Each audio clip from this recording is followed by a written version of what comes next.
All right, so we went through the process of DNA replication, and DNA replication's purpose is to double the DNA for the cell.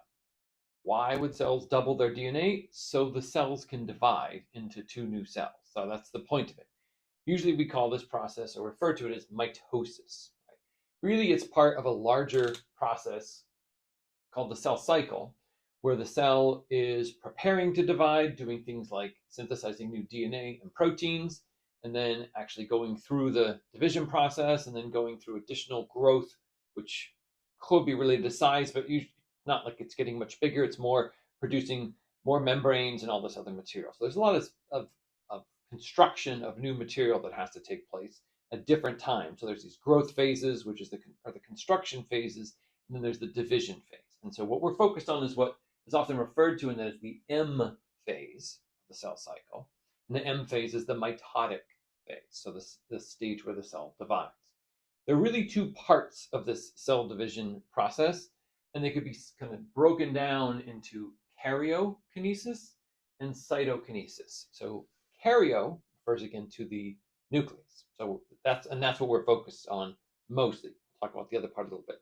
Cytokinesis, cyto then refers to the cell. So that's the cell division. And so these are two processes that are both part of what happens during the mitotic event, but they can be separated from one another, where one happens but not the other.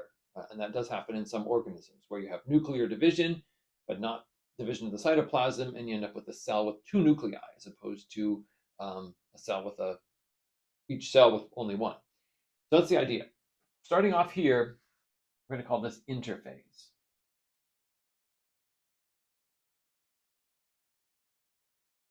And here now in the mitotic cycle, we're going to have DNA replication, say, is complete.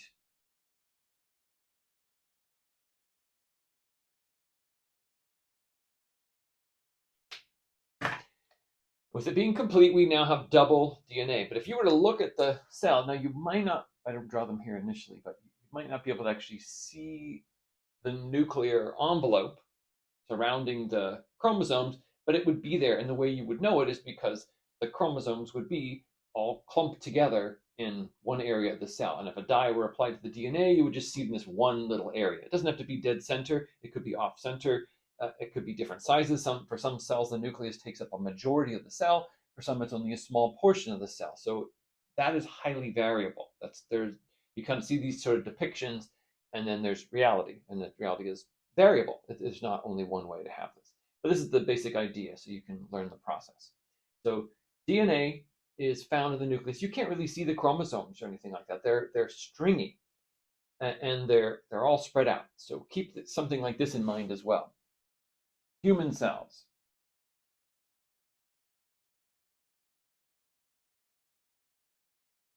We have chromosomes in the nucleus of our cell. So how many chromosomes are there in the nucleus of a cell?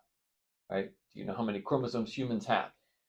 We have 23 different chromosomes, and we are diploid. And these are terms we're going to get to more when we finish up this and we go through the next process, and then we'll come back to a cell division process called meiosis, which is similar to this but different, but that's going to be several lectures away when we talk more about genetics and inheritance. And with that, then we're going to have these diploid, haploid, bunch of terms. So right now, diploid means there's two of each. That means two of each of the 23, right? So that's 46 total chromosomes. So kind of keep these things in mind. 46 total. When DNA replication happens, that means all 46 are doubled. So you really have like 92 chromosomes there. It is a lot of genetic material. Keep this in mind. If this is the cell, like the whole cell, one chromosome, the length of a single chromosome,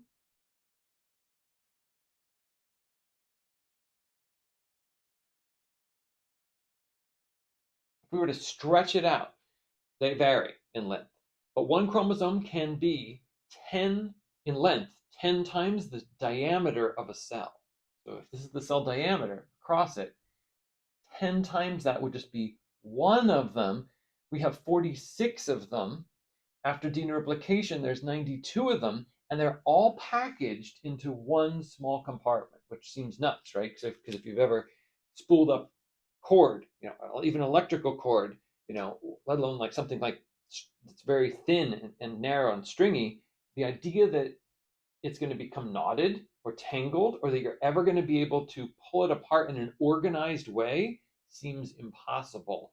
Now, when you talk about something like this, so take 900 different pieces of string, roll them all up, stick them, shove them in your pocket, and then try to pull them out individually without having any tangles, that's not really going to happen, right? So there's some challenges to be met.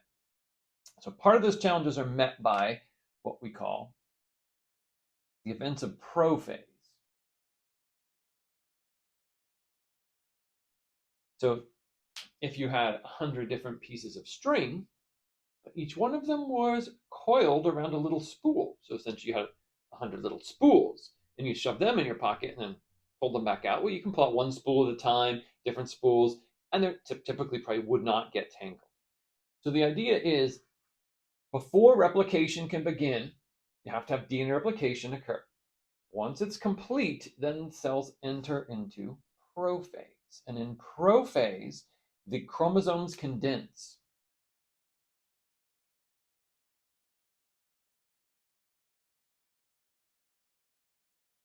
So there are proteins that interact with the DNA that organize it.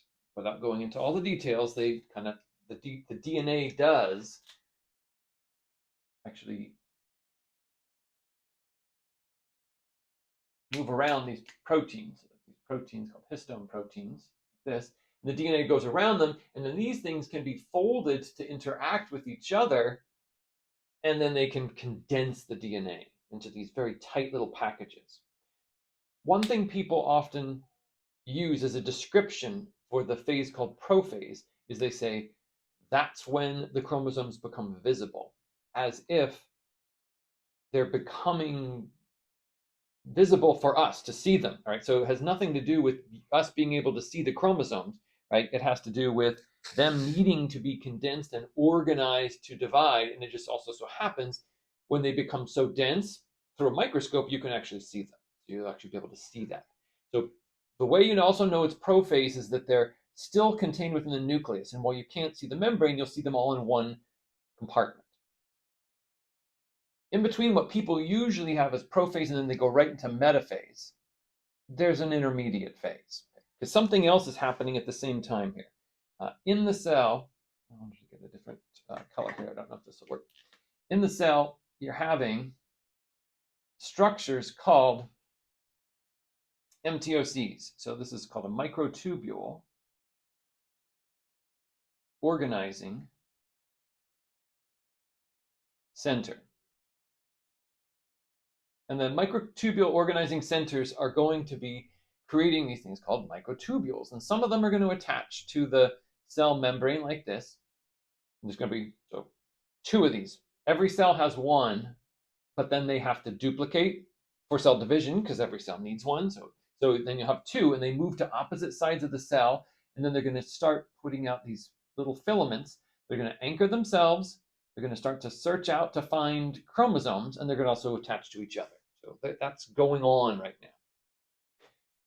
Once we enter into the next phase, what's going to happen is we call this Prometaphase.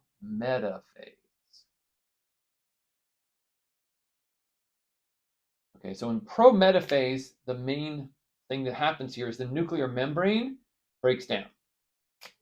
Usually it breaks down in chunks and like it stays in these pieces, so later the big parts of it can be reassembled, but we're not going to deal with that right now. So it essentially vanishes from view. You don't really see it, but it's not just completely obliterated. It's in a bunch of big chunks.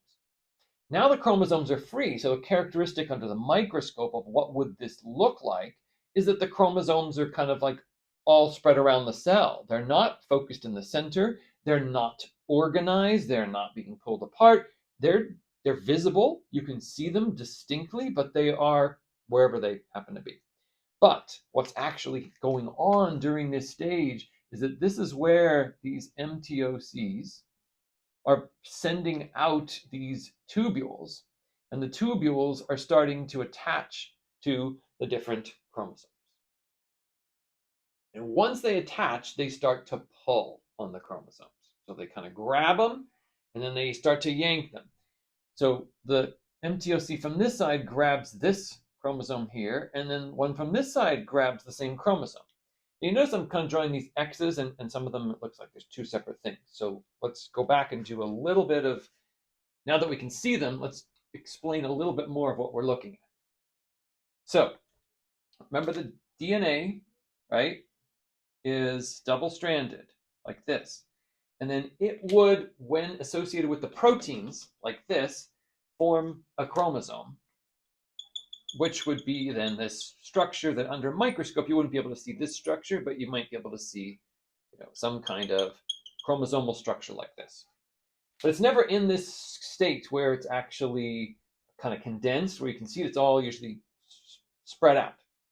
After DNA replication, what happens is a second duplicate exact chromosome is made, with double-stranded DNA, right? So this one would technically be, say,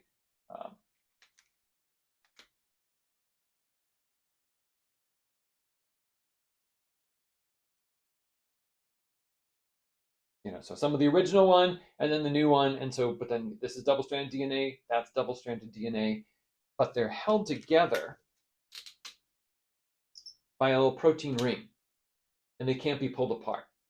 So at this point in time, they're exact copy chromosomes, exactly the same as one another. We refer to them as sister chromatids.